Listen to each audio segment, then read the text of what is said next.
Cigars. What's up, people?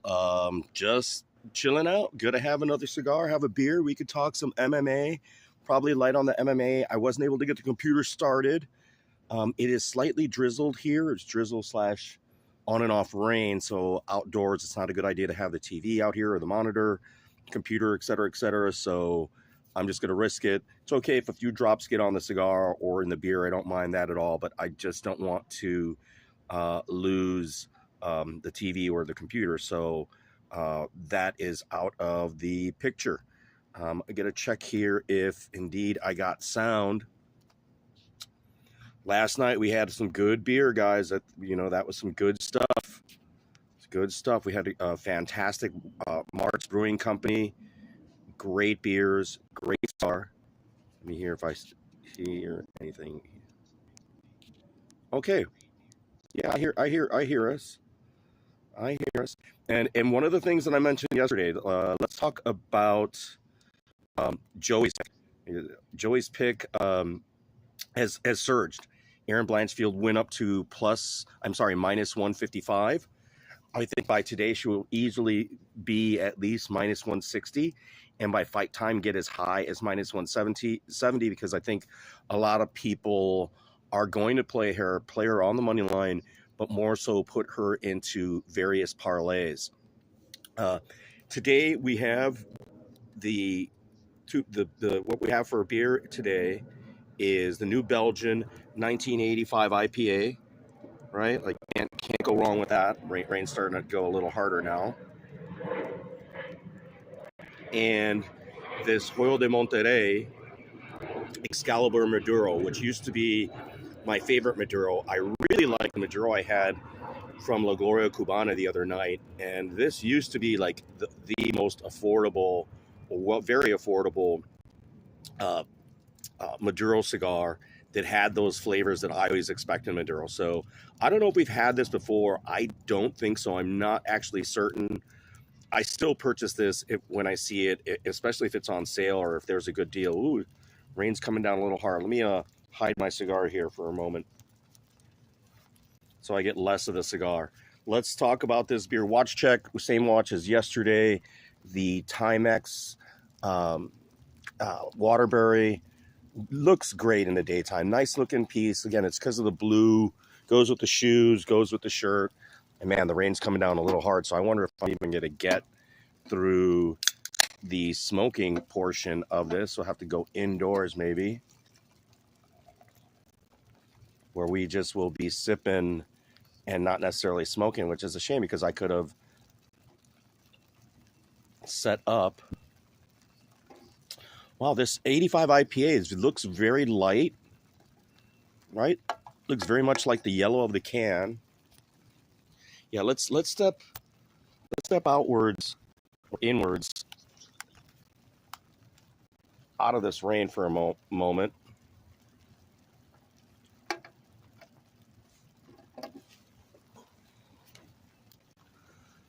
Come on, real.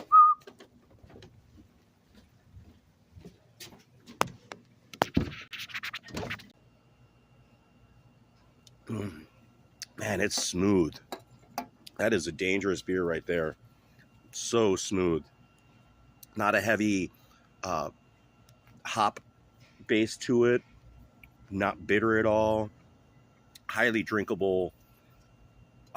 Like a lemonade, right? But it's supposed to have like hints of mango, but I taste more lemon than the mango, right?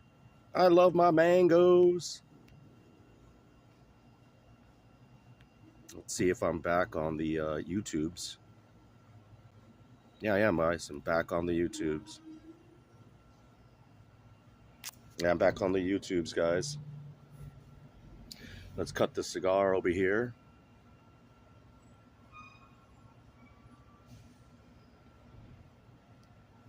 And let me put the camera back on me.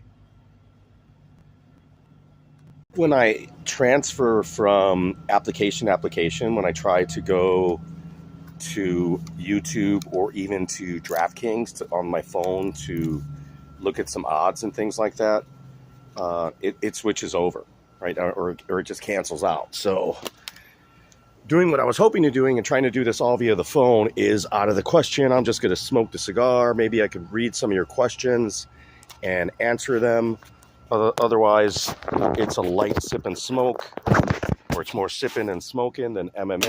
We all know my picks from yesterday. You could actually look at yesterday's live. Go look at. Whoa. Yeah, there I am. Yeah, go to the channel, hit the live button, go check out what yesterday's review and pick, primarily one pick, another parlay pick.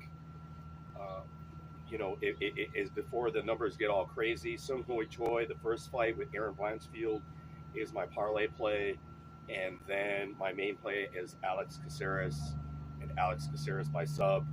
I like that fight possibly not to go the distance. I think one guy can finish the other. But if Caceres wins, it's going to be by submission. He could possibly outpoint him as well. If he lands some takedowns, and I think if he lands a takedown, he will get the submission. That's what I think. If he gets the takedown, he will get the submission. Other thing about Caceres is he can jump guard. He's very fast. He's usually, if he's fighting another submission grappler, he's in a lot of trouble. He doesn't have great submission defense, but he has excellent offensive jiu-jitsu. Like his offensive jiu-jitsu, especially against somebody like Giga, who doesn't have that experience. I think, who thinks that I mess up the cigar by doing a double cross T? I think it's almost not worth it. You sort of should just leave it with the first one. It looks like I might as well just slice it with the other the other cutter if I'm doing a double V. It doesn't. Maybe on a wider gauge cigar, look at how, I don't think that's good. I don't think that I like that at all. I don't think that that's well done. But, yeah, we're going to light up this cigar. We're going to have a cigar. I might not have a lot of time here. Got someone coming by. What am I going to do tonight? Go to a movie, go to dinner? I don't know. We're sipping and smoking right now. In the afternoon, we're just having a cigar, having a beer, chilling out. Might need my sunglasses, my sunnies as people call them. No one's in the chat. That's all right. We are used to just talking to ourselves. Nobody listens to me anyways. That's the story of my life, in life in general. Well, it's okay. That beer is smooth. Like I said, as long as I have some tasty waves, some tasty beers, good cigars, and some good waves, I'm fine. All I need is some tasty waves, some good beer, good cigars, and I am fine.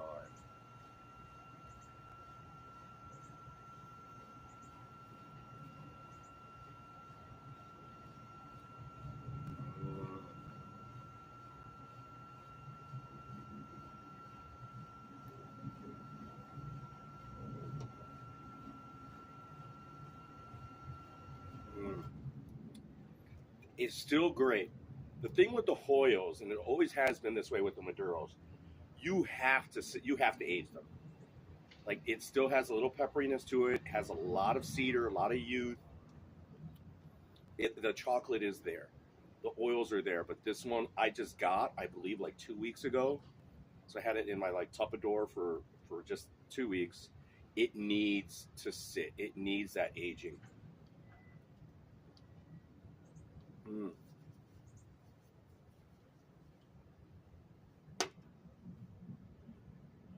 But the notes are there.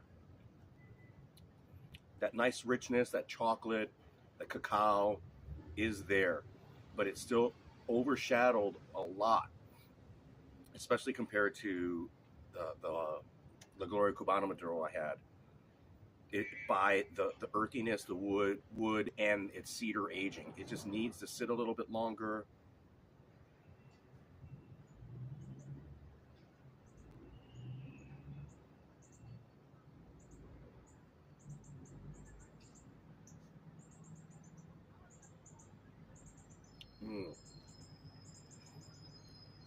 Not bad. Not bad. Still a little too peppery and too young.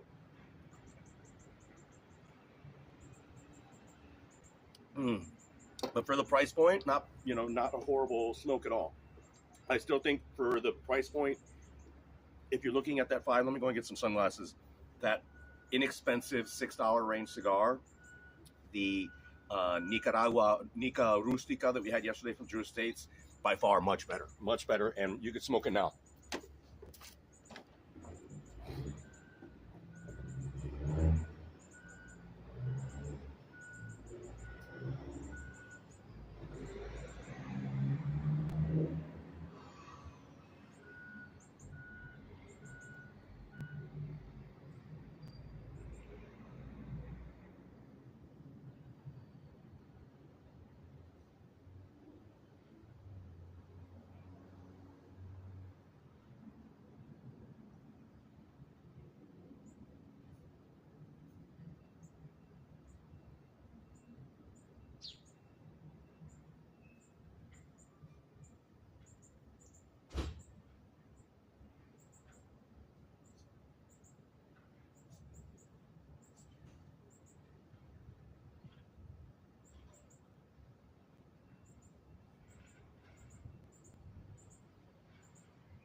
Welcome, Bowfetters.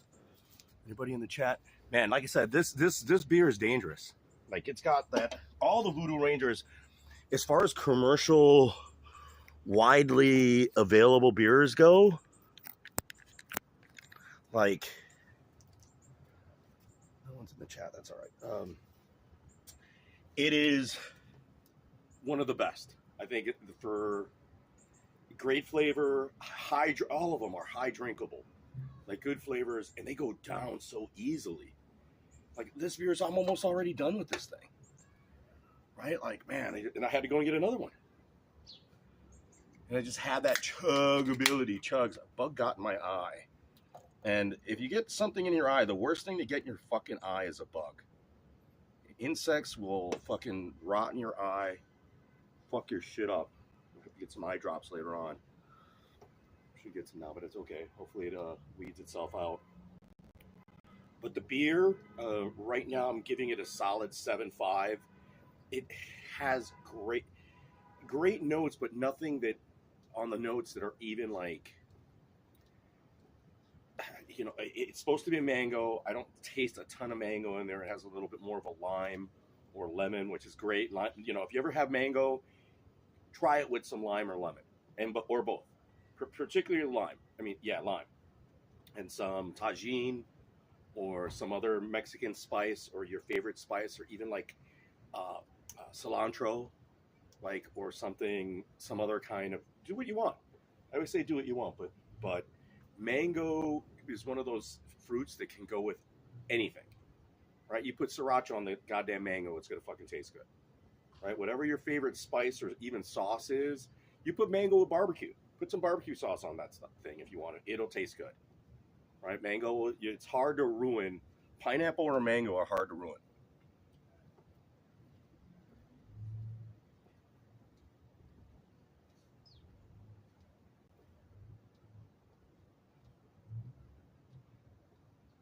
Strawberries, cherries, raspberries, those are very particular flavors that need to be complemented with other certain types of products. Whereas like mango and pineapple is like lime. You could put on most things, as well as citra, lemon. That's why we see a lot of lemon in the beer, paired and accompanied by or with a lot of other products, because lemon is complementary to a lot of. You put lemon and orange, it's going to taste good, right? You put the lemon with a little bit of, you put it on the mango, it's going to taste good, right?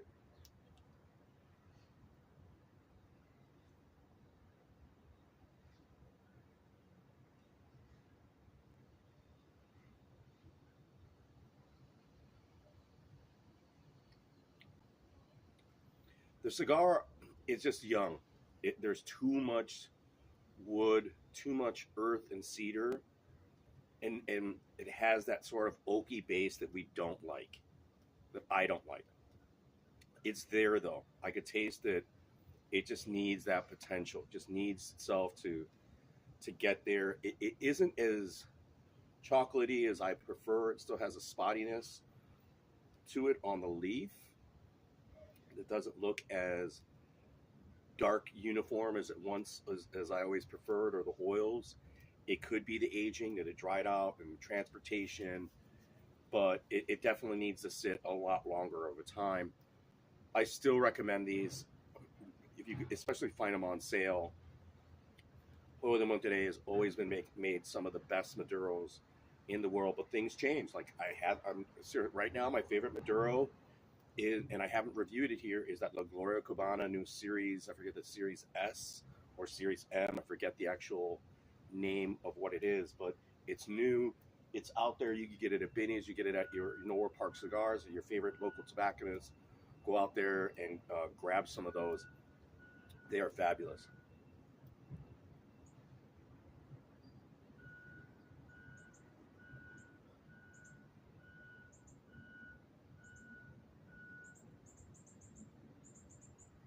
I can tell the construction on these is still superb. I love the placation that it has. Very white ash. That finish is what leads me to believe that it still has the flavor set that I enjoy, that constitutes something of a higher grade Maduro, the Maduro that has that, again, that cacao. It has that little cacao finish with a little sweetness to it, but all the rest of it, those woods are just dominating too much at the start. The wood and the earth is dominating a little too much, and it just doesn't have that oil richness that like lathers my tongue in oils the way I want it to. And I think it's just due to the youth of the cigar. It just needs to sit, open up a little bit more, get there to a point where it's going to just be more resilient. And it's just could be a matter of time. It could be the tobacco.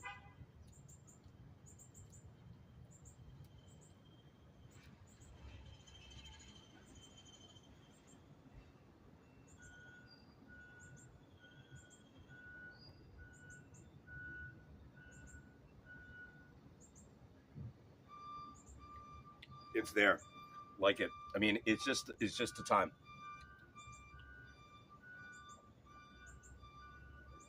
It's the final note that gives me a hint that it's still a good cigar and it needs that time. Oh no, now I taste a little bit of that mango now. Oh, very much so. The back of my throat. Joey likes the back of the things in the back of his throat. He knows that feeling when you taste something in the back of your throat. He's aware of that. You know, some people are aware of that sensation. But yeah, that mango hits the back of your throat. It has a freshness to it. That's why this is a highly drinkable, good summer beer. Like you get this anywhere. This Voodoo Ranger 1985, living like it's 1985. Those shades, the hats, pretty cool art. New Belgium, I think we'll put them on the map. Uh, Before Blue Moon, I think it was Fat Tire, right? And Blue Moon is theirs, is it not? I could be wrong, but Fat Tire definitely is. I remember going to New Belgium, one of the first microbreweries that I've ever been to, like over 20 years ago. Like New Belgium's been around a while, guys. If you haven't heard of New Belgium, Fat Tire has been. That was like a breakout micro brew that went nationwide. That turned a lot of people. I was already into like Bell's beer, which is here in the Midwest in Michigan. So I was turned on to the microbrews, just like the cigars. Basically, it in high school, at senior year, junior year, high school, I was all I went from the Coors Light right to the Bells. Right, I went from the fucking and the old English 40 ounces, that MD 2020, and Coors and Bush Light and that's kind of shit, hams, old style, and just abandoned that at a certain point and was like all out on Bells, pretty much Bells, Fat Tire, and just starting on like premium cigars, just starting on Macanudos, having some of these things around that end of high school / beginning of college. And then when I was in college, I pretty much drank anything I could drink. Drank a lot of gin, I believe, at the time in college. A lot of Bombay Sapphire, Gordon's, a lot of gin and tonics, and a lot of what was the other drink that I drank a lot? Just a lot of gin and tonics, that's for sure, and beer. And I liked a lot of different types of beer even then. I still drank 40s. I still was drinking, drinking too much, guys. Still am. Let's see. Don't have a message, but I don't have anybody here listening yet. So MMA wise, guys, if you want to listen to the MMA, or I don't really have anything more to say about tomorrow. If you want to talk about like cheating Njuku and Michael Olazashuk, I think Cheaty is a decent dog now at that price. They almost got to even money, and then more people are leaning on Olazashuk because Olazashuk is the cleaner striker, right? He has the better technique, but he doesn't wrestle. Like, he clinches. He's a clinch fighter, and that gives Cheaty time to just use that power, and he's going to have a lot more range than him. But Olazashuk likes to get in and stay dirty. He's been a money maker for me, Mikhail Olazashuk, so I'm not going to fade him in this route, but I'm also not going to bet Njuku. I think he is the side. It is the dog side, and I would wait till fight time to see if more money comes on the Olazashuk side, so you could get him at a better dog. And I would say that's a route. I think Choi and Blanchfield as that parlay of the event is good enough for me. Like, do not get carried away, guys. Don't get lost in the weeds with your own betting. Let's try to, like, even myself, I've had to rein myself in. Like, I've told people, I've come from doing 40 bets an event, like 40 different props, parlays, parlay over, parlays unders, round props, you name it. Like, I went from 40 bets down to 20, then down to 12. Whereas now I'm in that comfort zone of last week I had 4 bets. Actually, that's not true because I propped out a lot of Gerald Mearshart and Petrosky. I propped out the finish, which I didn't get, right? I propped out method of finish, which I didn't get, and then certain rounds for Mearshart, TKO as well as, and same with RoboCop. I actually had him getting the TKO in round 2. He got it in round 1, right? So I didn't bet the round 1 because his round 1 TKO was like plus 170. So I propped out round 2, which was like plus 2,000, and round 3 was like plus 3,000. So I threw some lottery ticket money. I don't even play the lottery, but so I'm saying like $5-10 on those props. So I bet a few of those, and I did the same. Yeah, did it for the Rodriguez bout and the Mearshart bout. So I did end up having a little over 10 bets, but most of those odd bets or odd, because I had 3 in the Whaley, which I won. And then I had, 3 in the Whaley, which were great. Those were my biggest plays. That was my main play. And then I sprinkled, or I did, not really sprinkle, but I put like $30 on Mearshart on the money line.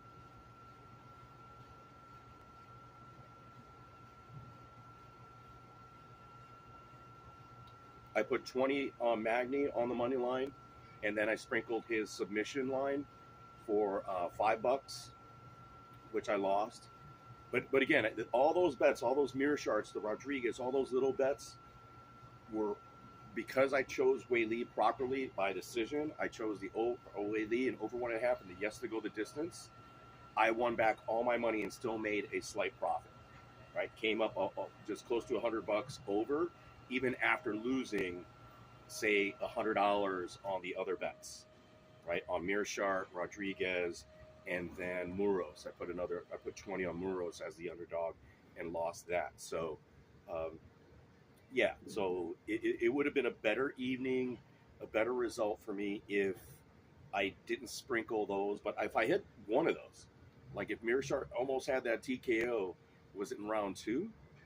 And that was at like plus, I want to say it was like plus 1,700, and I threw $5 on it. Like that would have been a nice payout, right? Like that'll would have been as good as my way lead bet, if not better. So yeah, it is what it is. I'm not going to cry about it. Did I get lost in the weeds in that bout? Yeah, probably.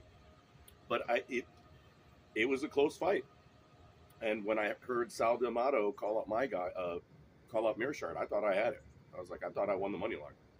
Usually Sal D'Amato determines the winner of those bouts. So, but it didn't in this instance. So, yeah, this event.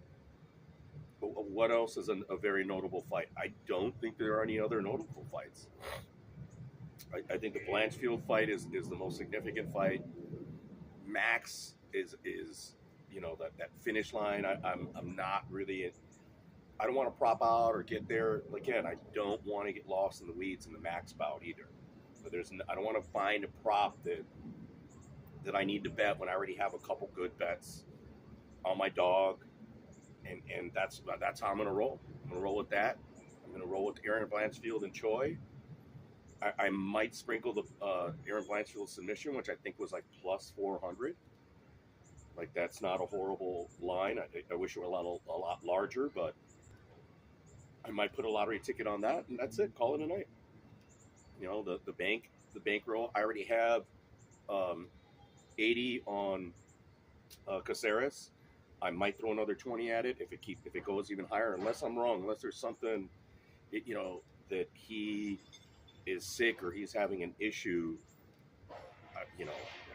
Something on Instagram that I don't know. Please mention it to me if you guys have that insider information.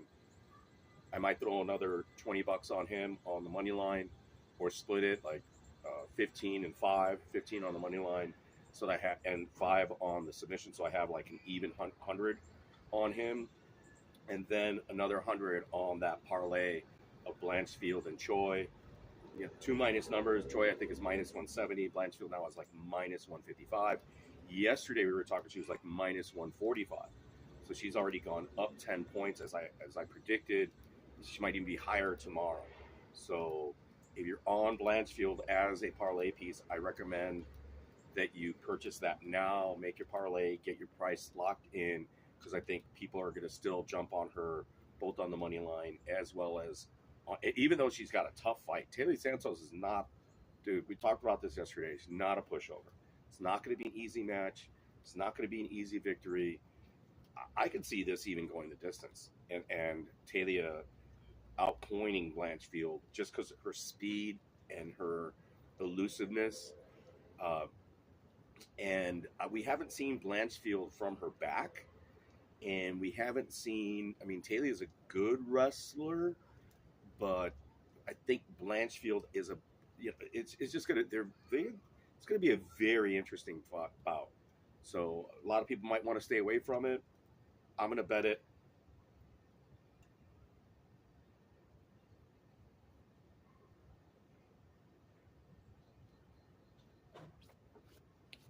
I should bet the money line, just the money line, but I need a little meat on the bone. I need to fatten it up a little bit and put Choi in there, because I think Choi's a lock. Choi at minus 170, starting off the card in Korea. It's just set up for him. Like they need to hype up that crowd. They need to get their people, and like I said, there aren't fixed fights in MMA and the UFC, but they are made fights. That's why they're matchmakers. They're made fights, and they give people favorable opponents or unfavorable opponents. But that's the nature of the business. They want to guide the show. It is a show, right? They want the entertainment to go a certain way, and they need. I would even almost sprinkle Choi by finish in that bout. I mean, they need a finish. They want that not just the victory, but that crowd to be ignited and the fans to be ignited from the start. Dana normally likes a finish in the first fight. I used to bet that. I used to all the time. It had big, but then it fell off. I forgot what the percentages were, but for a year or two back in the day, every first fight ended in a finish. So I always bet a finish. not to go the distance. Always put that, bet that all the time. Or even in the first card, if I lean towards a favorite or myself, or lean towards a fighter, I would always bet that fighter by the finish as well. Whether they were underdog or they were a favorite, I would bet that.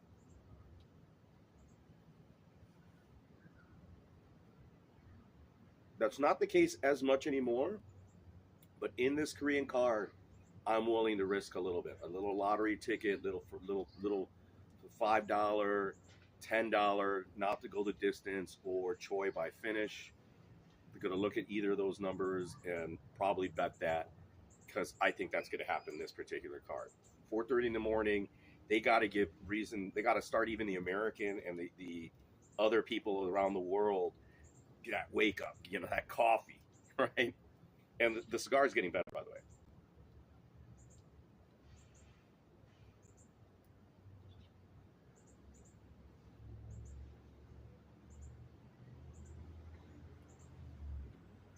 Mm. Yeah, I love the cacao.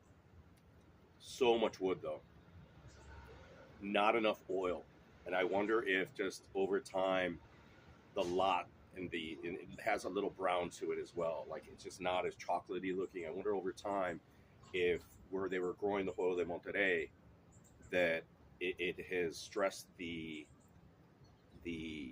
tobacco to an extent that it changed the flavor, right? Are they making it in the same location?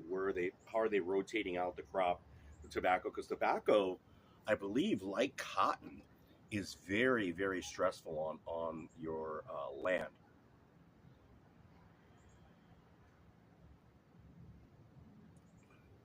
You have to rotate and not grow on and allow nutrients to come back on your tobacco farm, as well as cotton and other, even some other uh, grown products.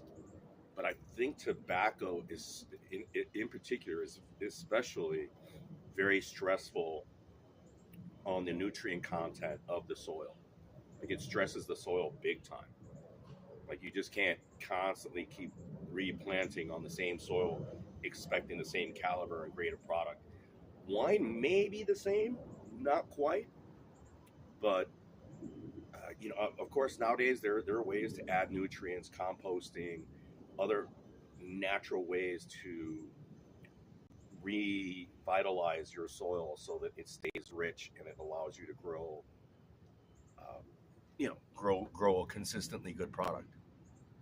All right, still nobody in here, but we are broadcasting.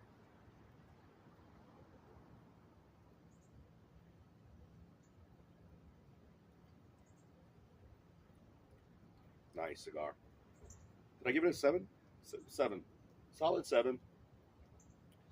The beer, highly drinkable, man. 7.5, 8, actually 8. I mean, it has all the notes there, but the drinkability of it and it's just refreshing, very nice tasting. Goes down easy and smooth. Got to give it an 8, just on its drinkability. Like it's just like 85. It's just on its drinkability, like giving it that solid 8. Just really nice and smooth cigar. Hoyo de Monterey.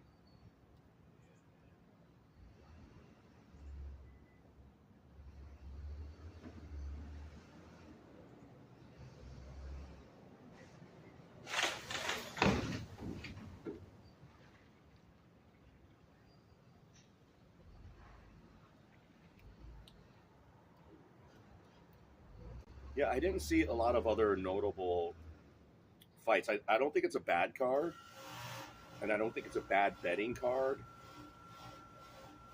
I just, like once I blocked into my position and I've already gone there, I don't want to stray or I don't want to veer and go all over the place when it's unnecessary, right? Like there's no need to spread yourself out in this particular card. And if there's a particular area you guys might are happy or the position that you guys want to take, let me know. Put it in the comment section. Please like and subscribe. I need some traction here, guys, so I can get back into the algorithm and maybe increase my viewership, whether you're a cigar smoker, you're a beer drinker, gambler, MMA fan, would love for you guys, share, like, subscribe, get the word out. Hey, there's this guy doing this, whether I'm good or not. In terms of the picks, the beers and the cigars are always good, and I'm always going to try to lean you towards having something that is worth your time.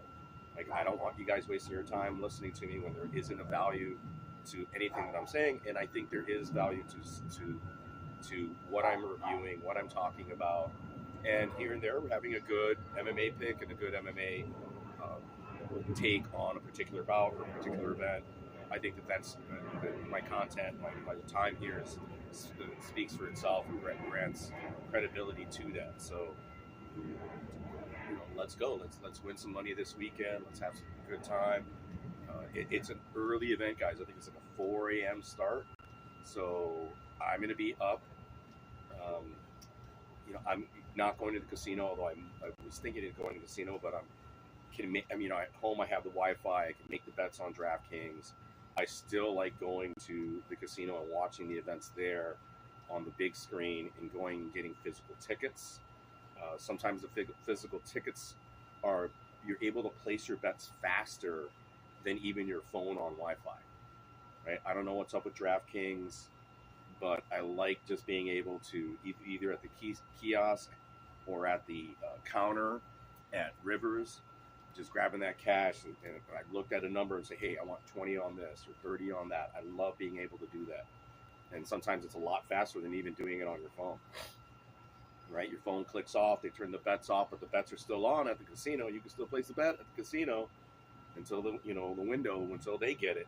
Sometimes they're behind people like DraftKings and other online things. There's a little bit of a delay, and they don't close their options out as quickly. And sometimes it's the opposite. You'll have DraftKings still open, their bets are open, and the Rivers, the kiosk, as well as the counter is closed for that bet. So when you're there, you have the option of both. Can't get the bet on your phone, and then you want to check, of course. Sometimes Rivers offers the casino, and vice versa. The casino offers a better number than what you're going to get at DraftKings, so that gives you an option. And sometimes it's significant, like we're talking 20 points, sometimes 30 points, sometimes even more. Like, it's ridiculous. Like, it's happened like that where Rivers is offering like a crazy good number, and normally it's on their side that they're offering a better number than DraftKings. So at the casino, so it's better to be at the casino or using that app opposed to another one. And I stopped doing that in terms of the multiple apps because the payouts, the way it operated on my phone. So I went to DraftKings. It works good on my phone. Tough sometimes when I'm at work, right? When I'm at work, it doesn't work as well. So with this event, I'm not going to have to worry about it because I don't anticipate live betting very much. But I still live bet. If I see something like I'm watching an event live, like Aaron Blanchfield is struggling but doing well, and then she becomes the plus side, even though she may have lost a round or not necessarily lost a round, it was a close round, but her number got to that plus money, I might throw that, then I'll attack the money line. Right? Or Talia Santos. Like, if she wins that first round and she's still plus money, like, it might be wise to jump. Like, man, she got a round in. I might jump on her at that point, right? Same with Michelle Olujeshuk. Is it Olujeshuk on this one? Or Negamadon? No, it's Olujeshuk.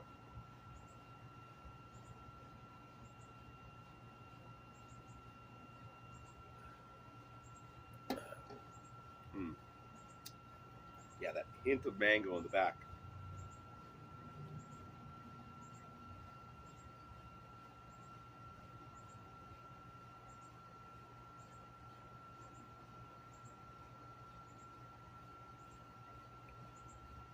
Yeah, I can't read anybody's chat because nobody's in here in the chat.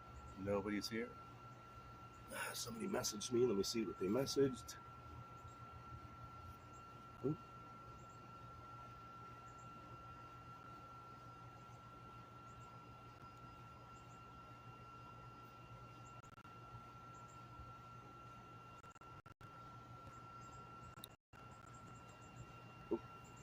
Whoa. Whoa. There we go.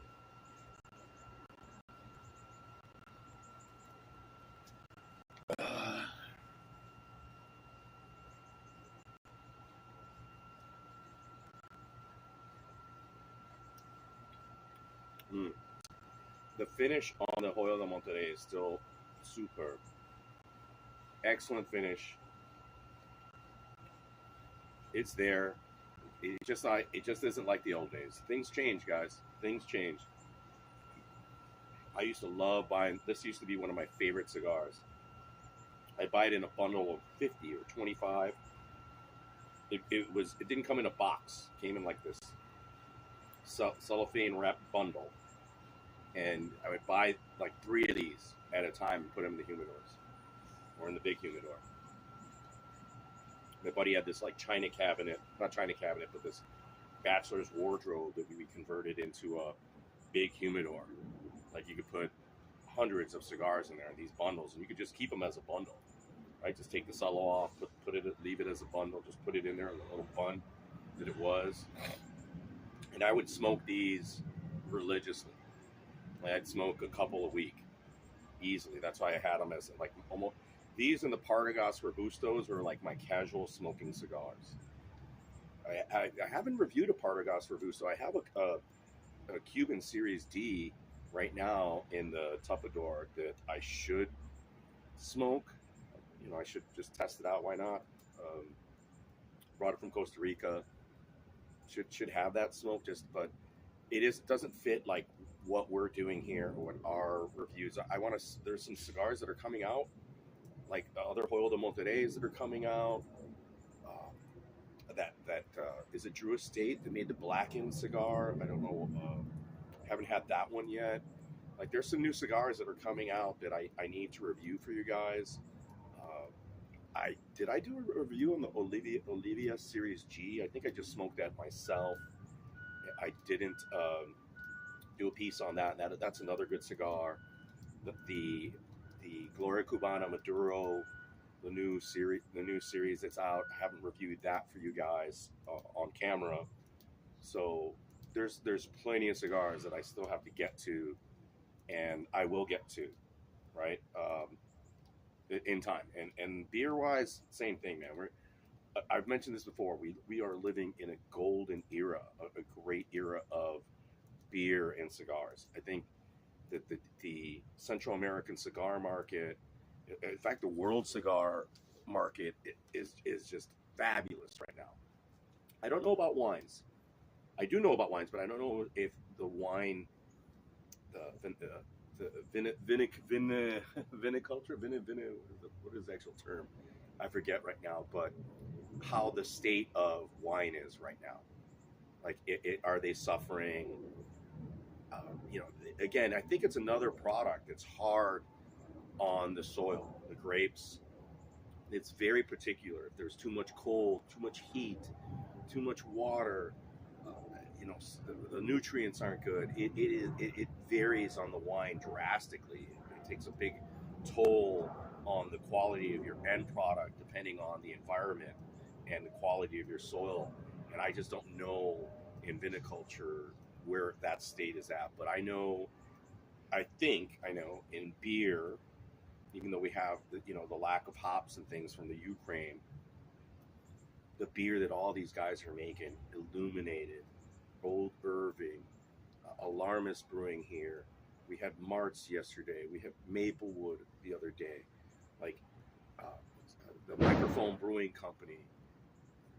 All these local, as well as even in your area. When I went to Atlanta, for example, what was the name of the Firewood Brewing Company? Made Firewood, I believe. Check it out in Atlanta. Look up Fire, like brewing companies. Beautiful place. Incredible beers, man. Making everyone in the States. We went to the place in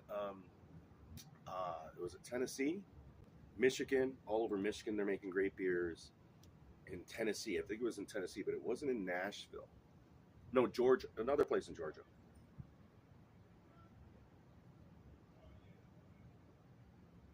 forgot where I was at. I forgot which place that was at, but the beer was spectacular. Like the beer that is made locally now is just outstanding nationwide. The U.S. is making the U.S. is making some of the best beers in the world. I know far better than Central America and Mexico. I can't speak for Europe at this time or Asia, but the diversity and quality of the beers that we have here in the Midwest, man, it's off the chain. It is just so good. You know, we lost Anchor Brewing Company, sadly. Props and cheers to Fritz Maytag. Mr. Maytag used to be a customer of ours. That motherfucker knew his sipping and smoking. He knew his cigars. He turned me on to the Ramona Jones and the Monte Cristos in the Canary Islands. And Ramona Jones Canary Islands. And Ramona Jones Dominicans. Like, underspoken cigars at the time. My favorite cigars ever in history. Not Cubans. The Monte Cristos that were made in the Canary Islands, gone. I don't even have one of those anymore. That was my favorite cigar ever that I've ever had. So good. Like, great flavors. It's burned so good. Burned so long. You could have one of those, like Lancero with like their Corona, or the Ramona Jones Petite Coronas. The Coronas smoke so good in that size because the flavors were so strong. It was better to have it in a smaller gauge, actually. The smaller gauge gave it this really nice robustness. Oh, just the richness. Those are my favorite cigars ever. And, you know, you can't even mind. They're gone. Monte Cristo's not made in the Canary Islands anymore. I wonder what tobacco is grown there in that same lot where Monte Cristo once was. And if one of my fans or somebody, a critic, or somebody wants to do some research on that, maybe I'll do the research on that. Where Monte Cristo was grown in the Canary Islands, as well as Ramona Jones. The Canary Island cigars still in my heart. I haven't seen many cigars at Binny's. I don't see anything from the Canary Islands, as well as at Norwood Park Cigars. So that's going to be our mission. Actually, that's what will be our mission. We're going to find a cigar from the Canary Islands, and we'll review it, and we'll see what it is. No matter what it is, I promise, as soon as I find another cigar, whether it's next week, 2 weeks from now, 3 weeks, we're going to get it. Or if someone needs to send me one, I'll get it. I'll get some cigars, or order from JR Cigar, or order from anywhere. Or if you guys have already a recommendation of a cigar from the Canary Islands, fantastic growing area, fantastic cigars. Just no longer Monte Cristo there, but those cigars, like, I think Monte Cristos were made there in the 60s and 70s, and then they were done, and same with Ramona Jones. So I remember Fritz Maytag is the owner of Ankerstein, gave me a couple of his Ramona Jones cigars. Just gave them to me. And I refused them. I'm like, you know how, because I knew even at that time, like, well, these aren't made anymore. You can't get these. Are you sure you want to give me them? And he gave me 2. He's like, yeah, here. He's a wealthy man, you know, but I'm like, he knew that I loved him. And I told him I loved him. And told him that I appreciated him. And he knew that I liked Ankerstein. And he gave me 2 of those smokes, man. I wish I still had them. In fact, I may have one Ramona Jones. I may have one left. I'm not positive. I have to look at the stash that I never look at. Like, almost like the 401k, I have a stash of cigars where I got some, you know, Macanudo Vintage 88s. I had some I doubt that I have a Monte Cristo. I'm almost certain I don't have a Monte Cristo Canary Islands, but I may have one Ramona Jones that is still there. That I may have one of those. You know, I got some Partagas 150s. I got some Cifuentes original series, some other like vintage cigars, a couple Davidoffs that I've had for over 20 years. I just don't touch them. I don't even look at them. You know, I open up the Tupperware occasionally on those. I need to actually put them in a better location. They might be no good any longer. Like, maybe the flavor is gone. The flavor is gone. Right? It's quite possible that they are just aged themselves out. You know, wine can become vinegar or just get flat and it loses its character. Same with the cigar. Not all cigars are intended to age, just like certain wines are intended to be drunk now. Certain beer is not good to age. Like it's got a expiration date to it to an extent. You don't want beer from fucking 50 years ago, right? So it's the same with cigars. Cigars can age. It is great to age cigars, but there is going to be a limit. Uh, Even if you know 100 years tobacco, 50 years, some of it's still really good, right?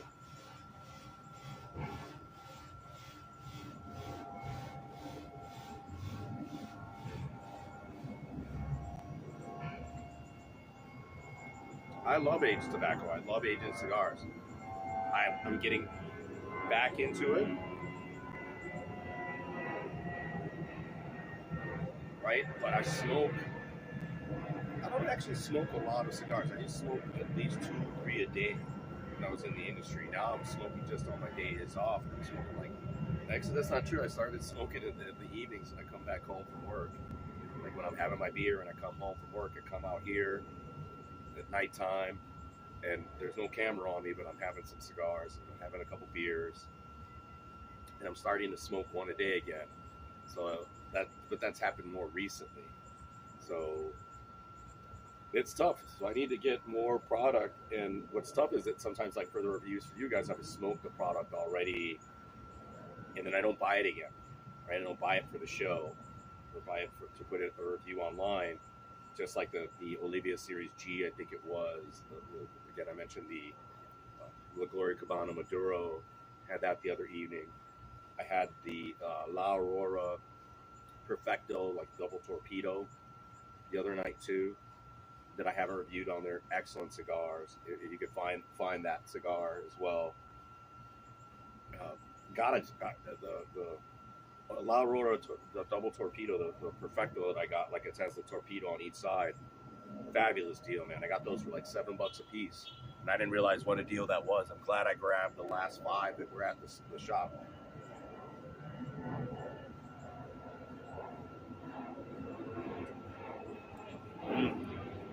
Oh, yeah, that little lemon with mango. The lemon works with mango. More of a lemon taste to it, or a little lime. Could be lime. It's not super sour like lime though. That's why I'm thinking it's more lemon, but the hints of the can with that green leading me to believe that it could be lime. Could be a hint of lime with the mango. Guys, trust me with the lime and the mango. Trust me. Like lime with your watermelon. Next time you buy some watermelon, just grab a fucking lime, crush a lime over it, put that lime, sprinkle a little salt, some nice sea salt over that or Himalayan salt over the watermelon. Put it on the grill. Try watermelon on the grill. Fucking excellent. Excellent with certain woods. Like I wanted some watermelon today just to eat as a little snack with the cigar right now. I would totally do that. Even mango. Had a little fruit salad with the beer and the fucking cigars. No problem, guys. You don't have to just have cigars with after you've had your steak or after you've had your meat. Like that mentality of pairings is I don't know what to describe myself as. Like everything goes. Like I don't like certain things that you do to your cigar. Right? I'm a purist when it comes to cigar. I don't want flavored cigars. I don't want brandy on them. I don't want mint. I don't want anything in the cigar itself. I want natural enough of cigars as possible. But with food, things like pizza, put whatever you want on the fucking pizza. Put whatever you want. You want to put an egg on it, put a fucking egg on it. You want to put fucking sardines on it, you want to put fish on it, put fish on it. Put shrimp. Oh, I love shrimp on my pizza. Shrimp pizza, ooh, with some scallops, ooh, seafood pizza. Scallops, shrimp, with a little cilantro, little basil, some garlic, fucking little olive oil. Oh my god. So good, man. So good. I'll eat that. Like anything you want, anything goes in the culinary world. But you'd be surprised the things that good chefs compare, and that's why like that blue Michelin star and getting, you know, a good rating, you'll see that people do some untraditional things. And that's what uh, differentiates them from just your average place that does the same thing, been doing it for 100 years, which is still great. But even those places, even the places that have been doing stuff for 100 years, a lot of times they won't argue with you. I bet you go to some place in Italy, you go to Sicily, or you go to Rome, and you know, you say, "Oh, I want this with my pasta, or I want this on my pizza as well, like a pineapple. I want this, but with the pineapple." They might, "Oh, I don't know if we have pineapple, but let me see." They might go in the back and, "Oh, we have a pineapple. They'll do it for you." If you ask them,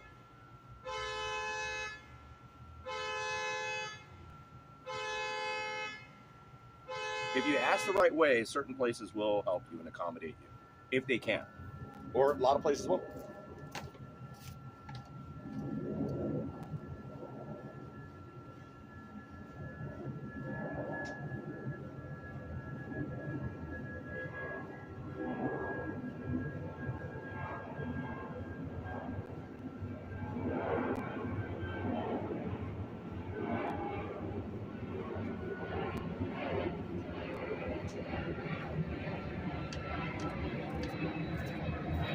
Hey, can you add a couple strawberries for me? Or I see the salad as this, but is it possible? Or do you have any currants or another little fruit or something? Can you add some instead of walnuts? You guys have macadamias that you could throw in there instead of the walnuts. They might do it. They might do it for you.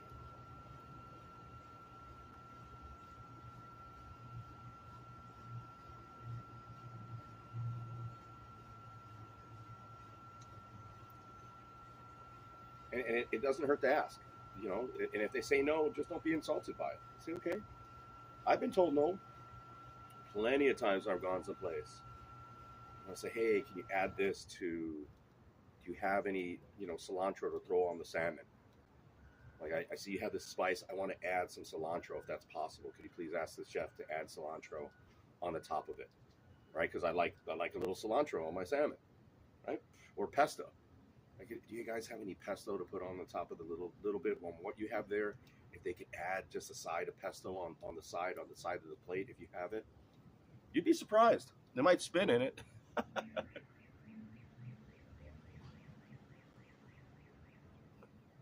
but they might do it. They might do it for you. A lot of places won't, but if they already have it in their kitchen, they're not going to hurt you, right? You could always ask. You know what? I order some mashed potatoes, and it comes with the steak, or a potato with the steak. Can I get some roasted carrots and roasted zucchini? Sure, they're gonna fucking charge you $20 for the fucking roasted carrots and the zucchini. They're gonna do it. We could roast some. We got some for you because it was. And what you do know what they have available is if you read the menu, they have it with another dish. Maybe the roasted carrots were with the chicken, and with the chicken for the chicken came with roasted carrots and zucchini. They got that already pre-made and prepped, where they could add it as a side for your steak too, right? So you could look at the menu, and as long as that item is part of the rest of the menu, that's why you read the whole menu. You might be able to ask for a certain part of or element of the other dishes onto yours, right? Not always. Like some chefs in some places are like, no, we don't do any alterations, or we don't want any add-ons.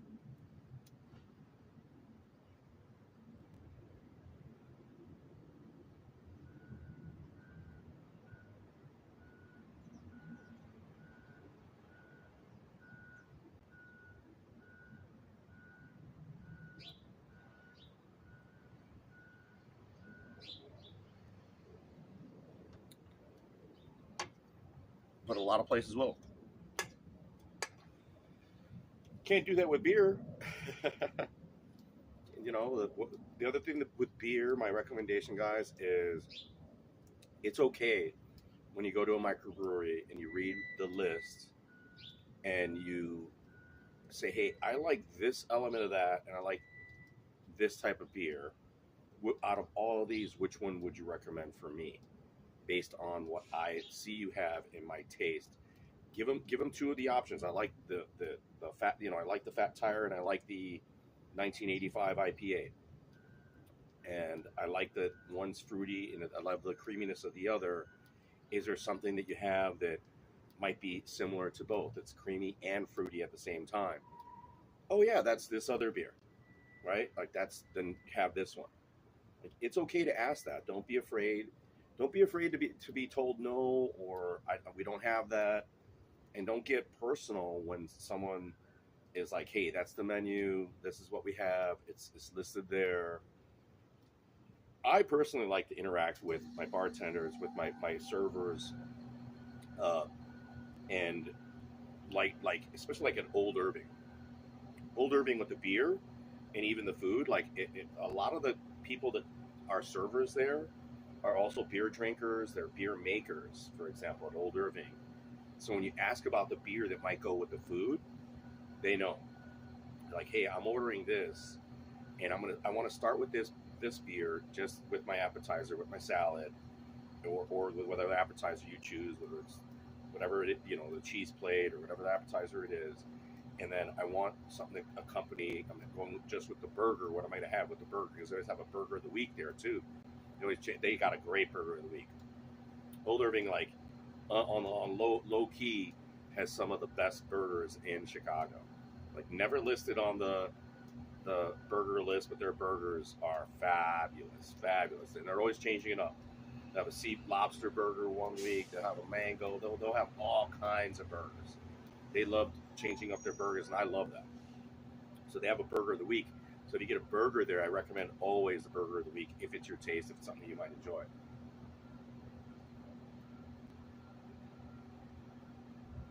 But I don't mind talking to, like, even if you go to Morton's or Ruth's Chris, right? Most of the times, like with certain, like, let them know what you like about wine. If you like the heavier tannins, tell them that you want more, little more fruit with tannins, right? You want, like, I do that all the time. Especially like um, at the casino, they have a Senor Frogs, which is part of Gibson's. So I go there, and I mainly always start with a Pinot and some oysters. So I'm like, what? I don't even like say one anymore.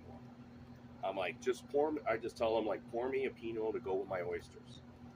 Whatever Pinot you would prefer with your oysters, bring to me. And I already trust the guys at Morton's, Roots Chris, Gibson's, Senor Frogs. I already trust them. I don't even ask. And then they'll come and they'll show me what it is. They'll pour it for me, tell me what it is. I'm like, oh, all right, great. And I just do it like that. And I think they appreciate that shit. I'm not being a snob or an asshole or wasting their time. I don't even need to read the wine list because that's what I want to start, right? And I don't mind doing that by the glass once I get my steak too. Like, all right, I want a cab, or Shiraz with my steak today. Which which cab would you pour, that you have by the glass? Would you have with the steak? I could choose my own. I don't mind letting them choose. You tell them the varietal. You tell them what you're eating, and they bring you some. That's their job. They don't hate that shit. I love it when they do that. They come over to you. They'll tell you a little bit about the wine. They'll tell you why they like the wine, just like I tell you like why I like the cigar or I like a beer. And so you have a reference of why they chose what they chose. And then usually 9 times out of 10, or 10 out of 10 actually, I've never had a wine recommendation when I told, like, because they're gonna have multiple Cabernets, they're gonna have multiple uh, Shirazes, or multiple Pinots, or multiple different other varietals that you're asking for, even Chardonnay, whatever it is that you're asking for, they're gonna have multiple on pours. That's why I love Gibson's, and I love not Morton's, but Morton's too, but Gibson's, Senor Frogs. They have a ton of wines by the glass. Like they have a bunch. They have a bunch, like a stack of, like a whole half bar full of open wines that they're serving that day by the glass. and they know better than you. They know better than me. No matter how good I know about wines or whatever I know about wines, those guys know far, or women, the ladies, they know far better than I do, and I'm happy to defer to them because that's what their job is. And so I defer to them, ask them like, oh, I'm having this as an entree. You know, of course, you're going to Gibson's, you're having a steak. Or one time I had a sea bass. The sea bass there, the Chilean sea bass. Come on, man. Buttery, creamy. Like, I don't mind getting something like that. People say, oh, you came to this thing, because I've been there before, so I could have the fish. If it's your first time at a place like that, have the steak. But if you want the sea bass or the salmon is going to be, or another fish they have on the menu, it's going to be fabulous, guys. And the shrimp there is, oh, giant, delectable, juicy. The shrimp is off the chain at Gibson's or Senor Frogs.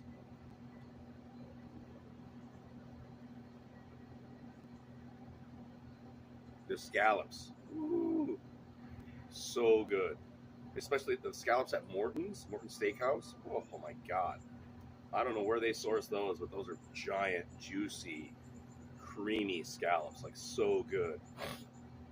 Like, they go so fast. And they're so expensive. You only get like 3 or 4, and I could eat them all 4. Right? If you're having it as an appetizer, you better get 2. Bring 2 of those, because I'm gonna eat 4 myself. You know, I'm gonna do that. So don't be afraid to ask and diversify your palate, diversify what you're eating. I used to be closed off. I used to like certain things a certain way. I mainly eat like fried fish and fried foods. And over time, it's like it's on. It's open game. I'll eat anything. You know, I'll be like weens. I'll eat it all. I'll eat it all. I'm not afraid. I'll eat stuff raw. I'll eat it stewed. I'll eat it cooked. I love the way different things are cooked, different spices. I'm willing to try anything, and if I don't like it, I say I don't like it. It's not for me. You know? If you have to spit it out, you spit it out properly. You try not to embarrass the chef or something like that. You let it be. Right? But for me, I eat like a goat. It's hard for me to find things that are unoffensive, food-wise. And I encourage people to explore cuisine. I love cuisine. Explore cigars. Always have different cigars. Always have different beers here. We had the Radler one time, right? So we like not only and soon I'm going to do some wine. I'm going to have a wine with a cigar with you guys. I prefer wine with food and not necessarily with my cigars. Just drinking wine. I love wine to accompany my food more. That's why I don't do the sip and smoke with wine. It's because it needs to be sip, smoke, and eat. We don't want to eat live, but maybe we'll eat live. We'll eat live, we'll chomp it off, and the steak is really good. Or whatever I'm eating. We'll have to do that. Like, have some oysters maybe. Oysters and some champagne, or oysters and a little Chardonnay. Oysters with some Pinot. You know, that's the other thing with oysters. Sometimes I want a white wine. Sometimes I want a Pinot or a Shiraz or even a Merlot, right?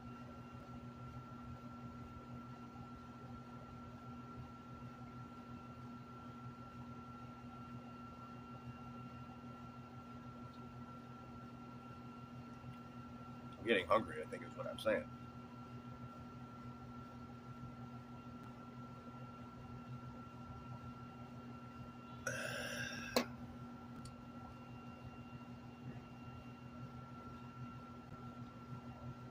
Well, I'm running out of time here, guys. I'm rambling, not really making any coherent structure to anything that I'm saying. So I'm going to drop off. If you made it this far, you are about better. Good luck tomorrow morning. The event is in the morning, guys. In the morning. Let me know in the comments section. Please like and subscribe. Let me know in the comment section what plays you guys might be doing. I hope to be able to respond. I'd love to respond to you guys. More participation. Please comment, like, subscribe, share this, share the content. Let people know if you're into cigars, you're into beer, and you're MMA, and you're gambling. Let them know about the About Better. That's me. We We review cigars. We talk about MMA, talk about food, talk about life, other things like that. We're all about being about better.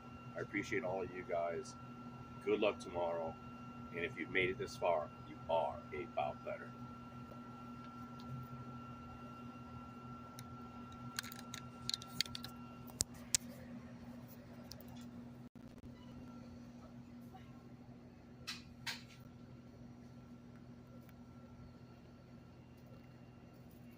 Perfect timing.